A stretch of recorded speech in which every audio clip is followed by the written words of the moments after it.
મનીષભાઈ આજે સુરેન્દ્રનગરમાં સમગ્ર દેશની અંદર 12 રાજ્યોમાં એસઆઈઆરની કામગીરી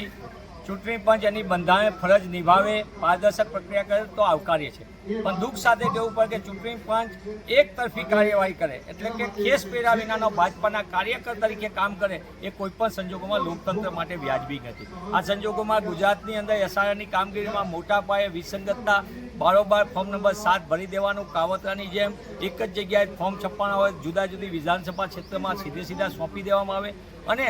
ખોટા દસ્તાવેજ બનાવીને ફોર્મ જમા થઈ જાય। અમે આજે કલેક્ટરશ્રીને સુરેન્દ્રનગર જિલ્લા કોંગ્રેસ સમિતિના નેતૃત્વમાં એ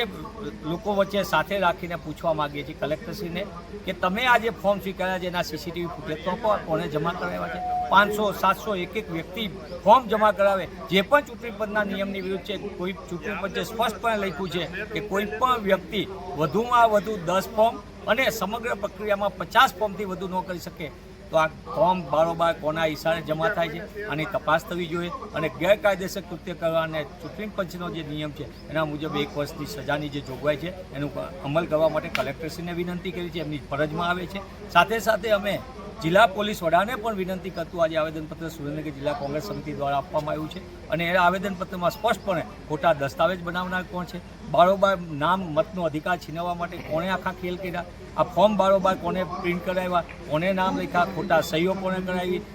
એકી સાથે મળીને કેવી રીતે મેરા પીપળામાં કાવતરું કર્યું, આ તમામ બાબતની ભારતીય દંડ સંહિતા મુજબ તપાસ થવી જોઈએ અને ગુનેગાર સામે પગલાં ભરાય એવી માંગ અમે કરી છે। તંત્ર પગલાં નહીં શું કોંગ્રેસ જશે ખરી કોર્ટમાં? આગામી દિવસોની અંદર કોંગ્રેસ હંમેશા બે બાબતની લડશે, એક અમે કાનૂની પાસા પર લડશું અને સાથે સાથે અમે જનતાની લડત પણ લડવામાં આવશે। કોંગ્રેસ પક્ષના રાષ્ટ્રીય નેતા જનનાયક રાહુલજી હંમેશા કહે છે સંસદથી લઈને સરહદ સુધી લડાઈ લડવાથી આ લોકતંત્રમાં હંમેશા લોકોનો અવાજને સાથે રાખી લડવાની હોય છે અને લડત આજે સુરેન્દ્રનગર જિલ્લા કોંગ્રેસ સમિતિ